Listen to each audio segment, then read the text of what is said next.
उसको बंद भी कर देना, अभी करके जाओ, ठीक है, वो हो जाएगा, बंद हो जाएगा।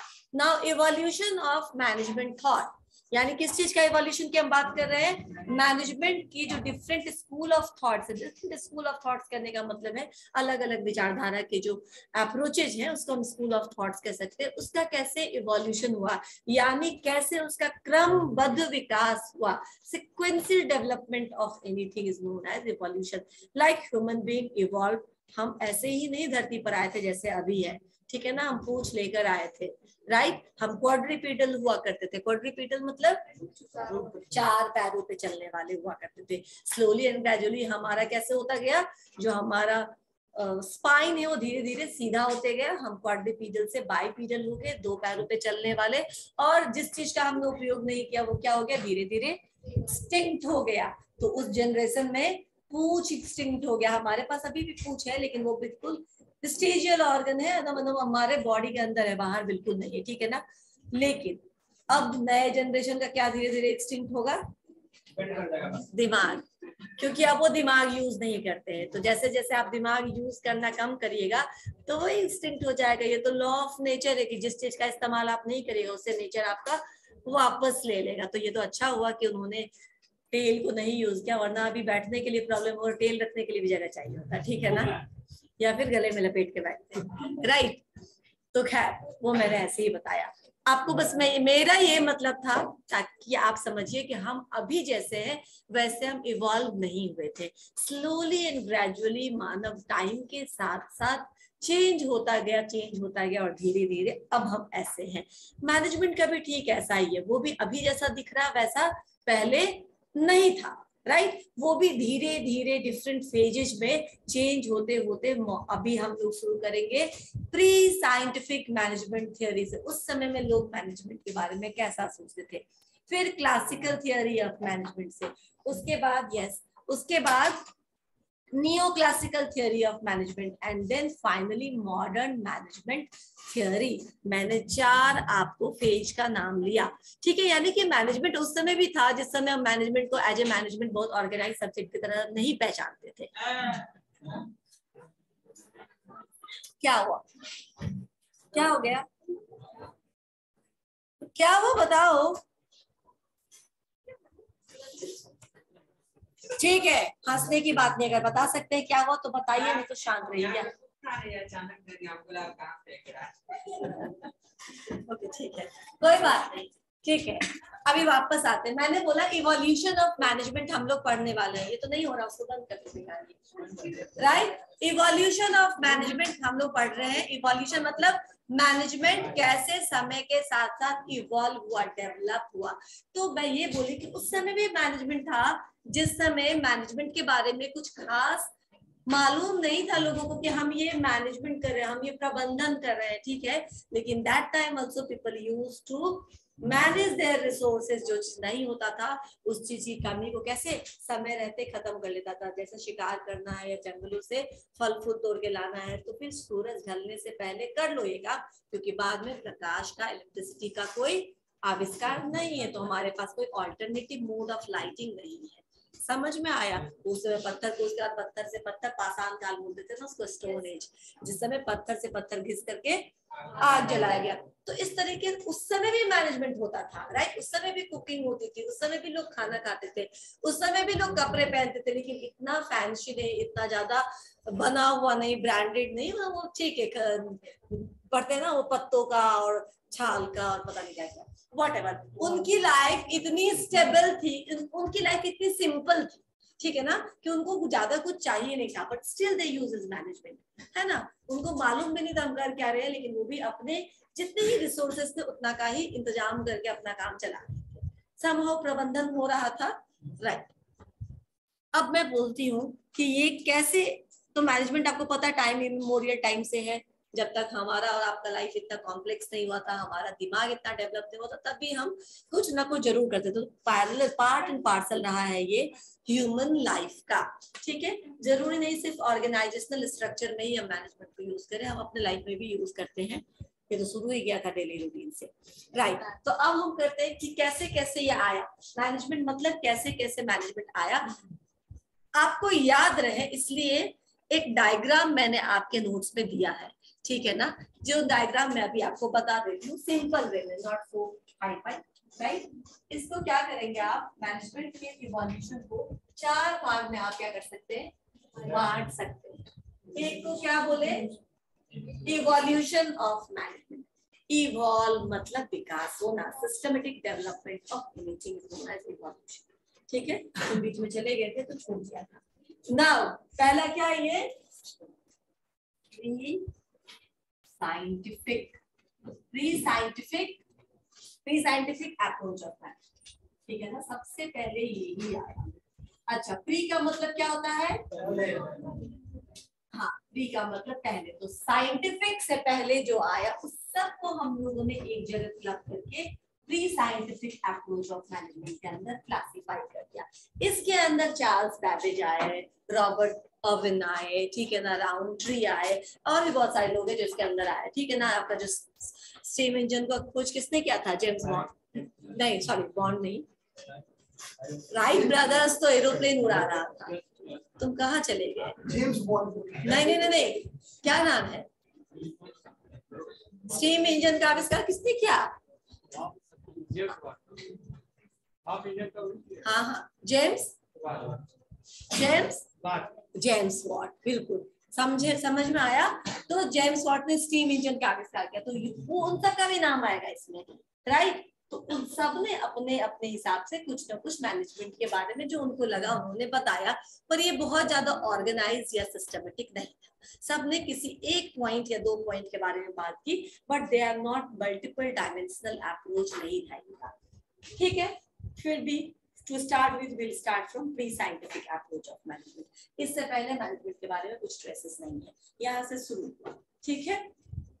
हमेशा से मैं हमेशा बोल रही हूँ कि है मैनेजमेंट हमारे लाइफ का पार्ट एंड पार्सल हमेशा से, लेकिन यहाँ से इसको एक ऑर्गेनाइज रूप में, व्यवस्थित रूप में प्रेजेंट करना, इसके बारे में बोलने और बात करने की शुरुआत हुई है।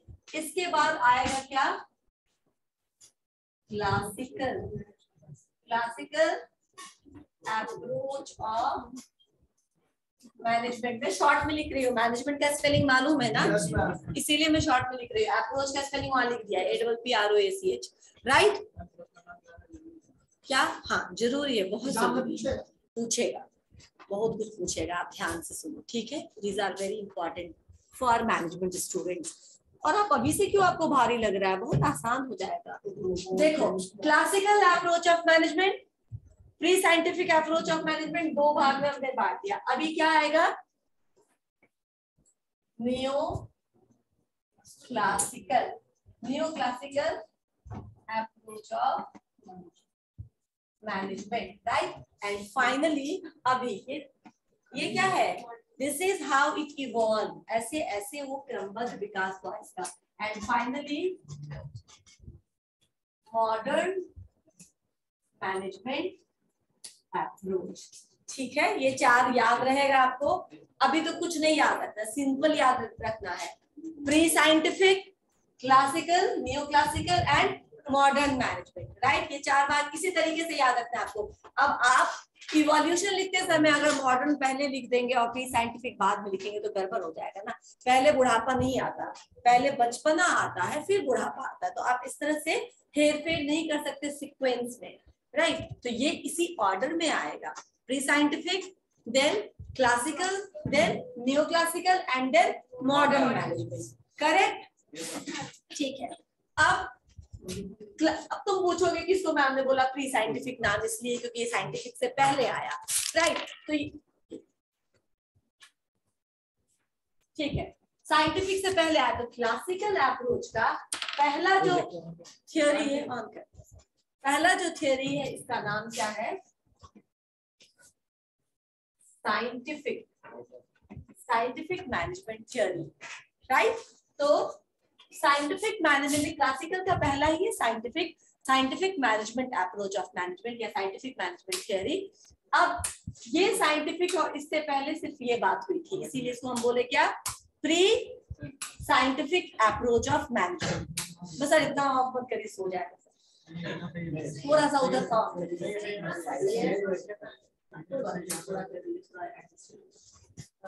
हो गया तो किसको पढ़ाएंगे? ओके, नाउ अब मैं इसको रिमूव कर दूं क्योंकि अब आपके पास स्क्रीन पे ऑलरेडी उसका लिखा हुआ है जो मैं लिख रही हूँ। ठीक है क्लास शांति, ठीक है। Now what is this? अब आपको समझ में आ गया ये pre scientific approach of management है, इसके बाद डेवलप हुआ क्लासिकल अप्रोच, इसके बाद नियो क्लासिकल और इसके बाद modern theory. Pre scientific management में कुछ लोग आए जिन्होंने अपनी अपनी बात की, different different Roman Catholic church की बात कर रहे हैं, ये इस समय में कंट्रीब्यूशन हुआ, ये मिलिट्री ऑर्गेनाइजेशन के टाइम में, ये अलग टाइम में। इनके राइटर कौन है हम इस पे ध्यान देंगे, इसके ऊपर ध्यान नहीं देंगे, राइट। इसके अलावा क्लासिकल में 3 आए, तीनों बहुत इंपॉर्टेंट है, scientific management, administrative management and bureaucratic management, एक एक करके ये भी पढ़ेंगे। And then neoclassical theory, इसको ऑब्लिक में आप याद रखने के लिए दिमाग में डाल लीजिए, आगे तो मैं बताऊंगी कि neo classical approach of management को हम बिहेवियरल अप्रोच ऑफ मैनेजमेंट भी बोलते हैं। क्या बोलते हैं? और बिहेवियरल अप्रोच ऑफ मैनेजमेंट, और एक और बात बोलते हैं ह्यूमन अप्रोच ऑफ मैनेजमेंट। 3 नाम मैंने बताया, neo classical, human approach of management and behavioural approach of management, right. आगे आएगा तो लिखा भी रहेगा, लेकिन अभी आप दिमाग में रखिए कि इसको इस तीनों नाम से हम जानते हैं। Okay, clear? ठीक है। And then modern management, modern management जो ना सिस्टम और कंटिजेंसी थियरी है, और इसके अलावा पीटर ड्रकर का मॉडर्न मैनेजमेंट थियरी भी आपको पढ़ना है। यहां तक क्लियर हुआ? किस तरीके से मैनेजमेंट का विकास हुआ स्टेप बाय स्टेप। अब आते हैं, आज सिर्फ प्री साइंटिफिक मैनेजमेंट को कवर करते हैं, ज्यादा कुछ नहीं है प्री साइंटिफिक मैनेजमेंट। 3-4 लोगों ने क्या क्या कहा मैनेजमेंट के बारे में, हम बस आपको वही बताएंगे। तो सबसे पहला नाम है चार्ल्स बैबेज का। अब चार्ल्स बैबेज का नाम आप लोगों ने पहले सुना है या नहीं सुना है, मुझे ये बताइए। कैसे सुना है, किस संदर्भ में सुना है? Very good, right answer. Charles Babbage is the father of, ये सर ने क्या किया, ठीक है, Charles Babbage is the father of computer science. बिल्कुल, अब कंप्यूटर साइंस के फादर है, लेकिन इसका मतलब ये नहीं है कि उनका मैनेजमेंट में कोई नहीं हो सकता है, उनका कोई लेना देना। सो इन्होंने बोला मैनेजमेंट के बारे में, सबसे पहले जो मैथमेटिकल कैलकुलेशंस की बात की गई, साइंटिफिक इन्वेस्टिगेशंस की बात की गई, ये चार्ल्स बैबेज ने ही किया। चार्ल्स बैबेज ने कहा कि अगर आप ऑर्गेनाइजेशन में ग्रोथ चाहते हैं, प्रोडक्टिविटी चाहते हैं और प्रॉफिट बढ़ाना चाहते हैं, तो आपका जो भी मैन्युफैक्चरिंग बेस्ड काम हो, जो भी आपका प्रोडक्शन बेस्ड काम हो, वो कैसे होना चाहिए? तो वो होना चाहिए आपके साथ कोई डॉक्यूमेंट या कोई डेटा का रेफरेंस होना चाहिए। सपोज जैसे सिंपल है मैथमेटिकल कैलकुलेशन में कि अगर एक आदमी 5 घंटे में 10 यूनिट प्रोड्यूस करता है, तो 10 आदमी 5 घंटे में कितना प्रोड्यूस करेगा? सिंपल कैलकुलेशन, ठीक है ना। एक आदमी का आपको मालूम है तो आप आराम से 5 आदमी का निकाल सकते हैं कि वो 5 घंटे में कितना काम करेंगे, मल्टीप्लाई कर देंगे आप, राइट। तो अगर आप कभी बोल रहे हैं कि हमारे ऑर्गेनाइजेशन में इतना यूनिट प्रोडक्शन बढ़ गया है, 50,000 यूनिट बनाना है, तो आप सिंपली बोल सकते हैं ना कि पहले इतना था तो इतने लोग लगते थे, तो अब हमारा इतना बढ़ गया तो हमको कितने लोगों की आवश्यकता है। Anybody can say this, right, है ना। ठीक है, एक मिनट, क्या आ गया,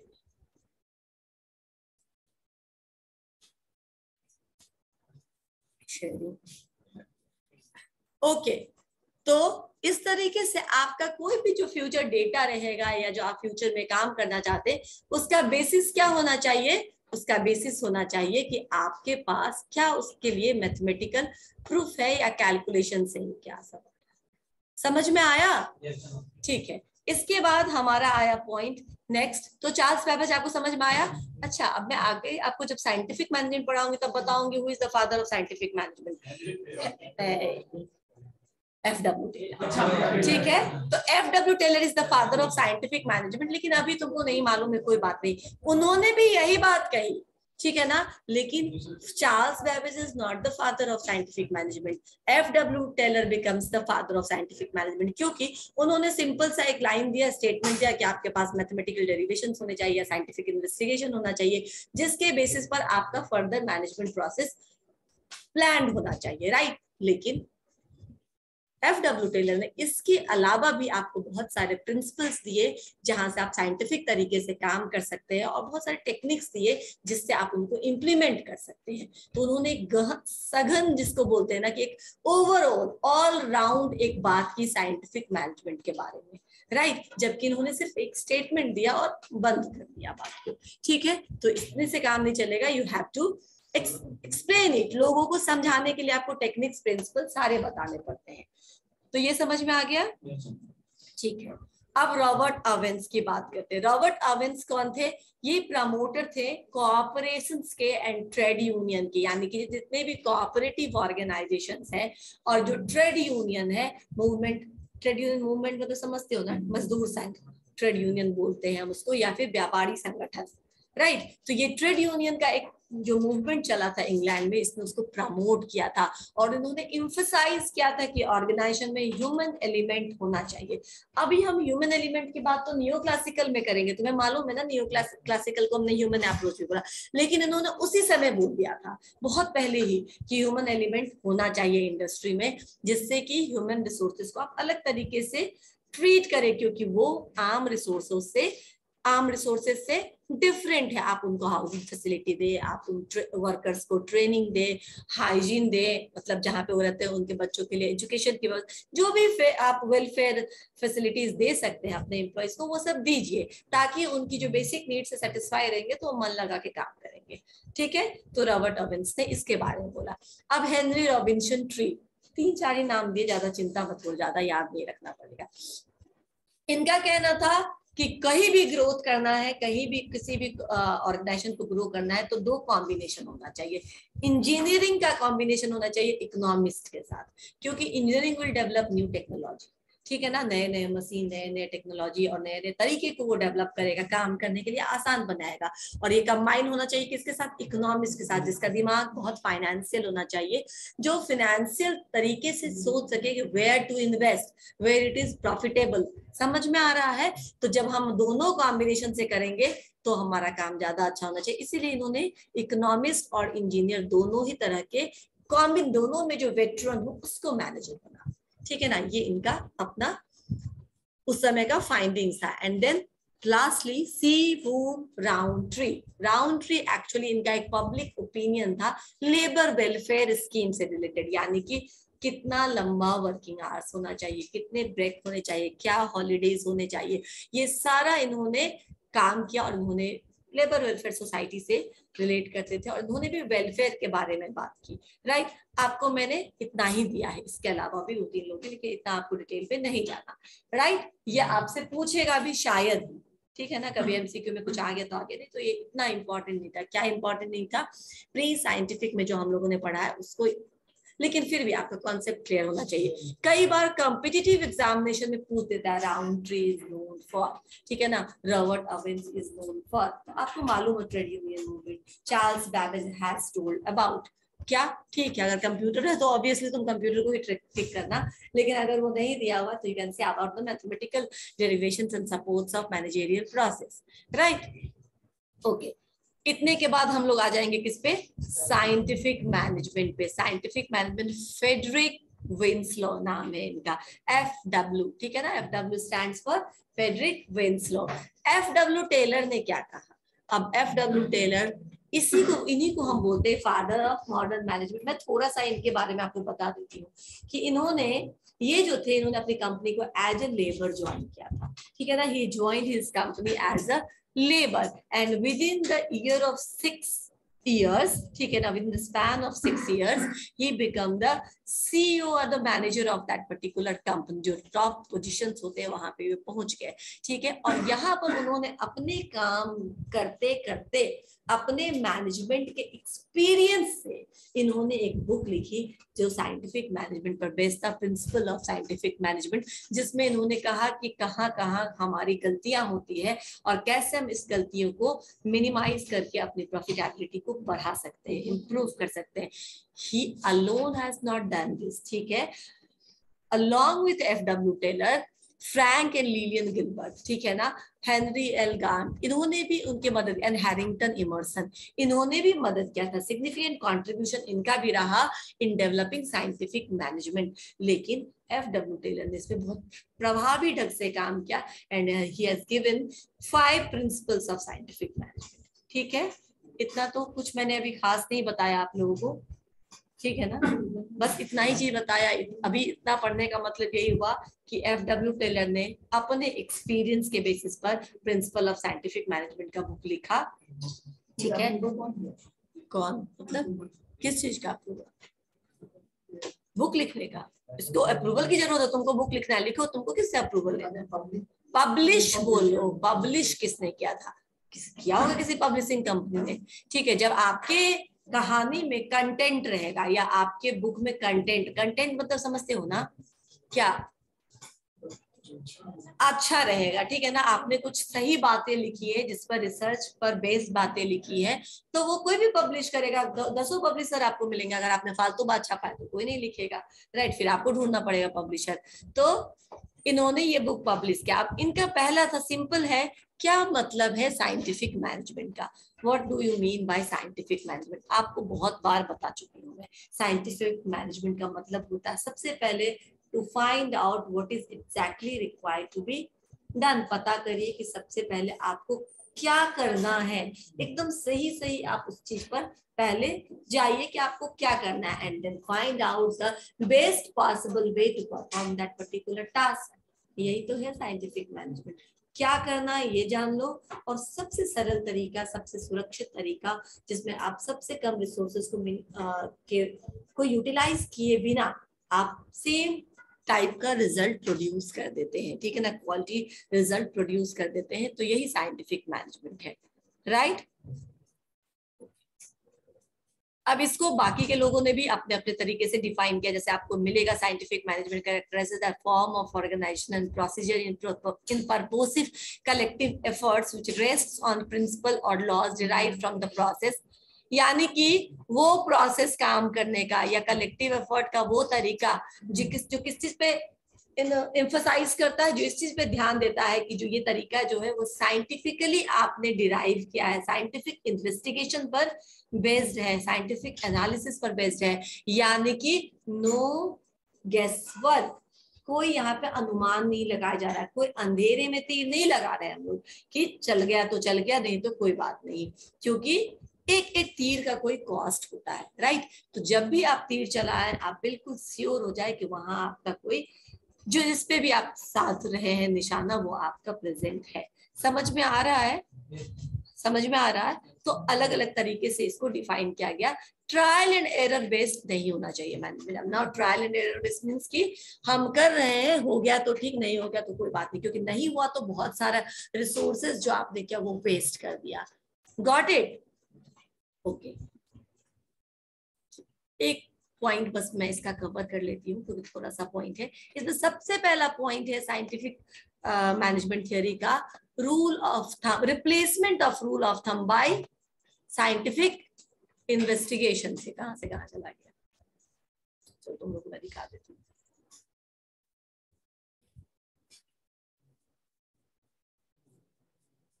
दो मिनट बस शांति। इसमें 5 आप लोगों को प्रिंसिपल्स पढ़ने हैं, जिसमें पहला प्रिंसिपल है, देखो, replacing the rule of thumb with science. अब पहले सिंपल समझो, रूल ऑफ थंब का क्या मतलब है जिसको रिप्लेस करना है? रूल ऑफ थंब का मतलब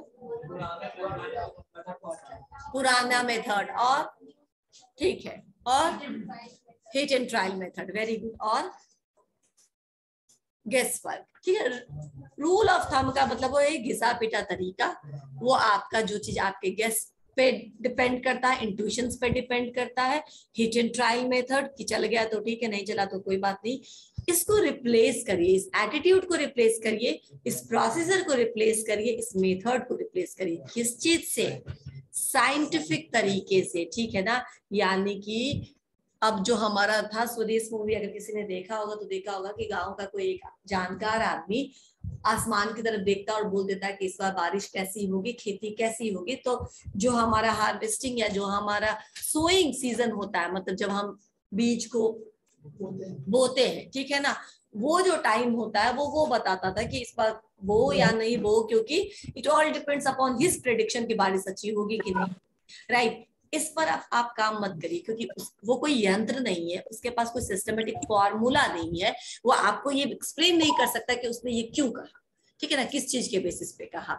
तो इसको रिप्लेस करो मेट्रोलॉजिकल डिपार्टमेंट से, जो बोलता है आज बूंदा बूंदी की आशंका है, ठीक है ना, आज फलाने जगह जवाब आने का डर है, था ना, मेट्रोलॉजिकल डिपार्टमेंट ने रेड अलर्ट पहले कर लिया था ना उड़ीसा में, एकदम हुआ ना सही। तो जब आप ना साइंटिफिकली बेस्ड हो, ठीक है ना, आप प्रूफ कर सके कि आपकी जो गणना है किस चीज पे बेस्ड है, वैसा काम क्यों नहीं करते?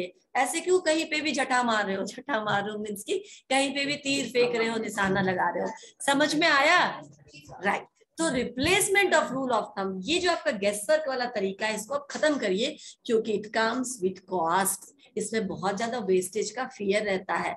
और आप मैनेजमेंट यूज कर रहे हैं ना, तो वेस्ट को तो पहले ही कहा था ना कि मिनिमाइज करिए, ताकि आप अपने प्रॉफिट में इंक्रीज करा सके। इसलिए जरूरी है कि आपका ये guess work, hit and trial या फिर पुराना traditional way of doing something को रिप्लेस कर दीजिए किसी फुल प्रूफ तरीके से, जिसको आप एडवोकेसी कर सके, जिसको आप बता सके कि ये बेसिस है हमारे ये कहने का। करेक्ट?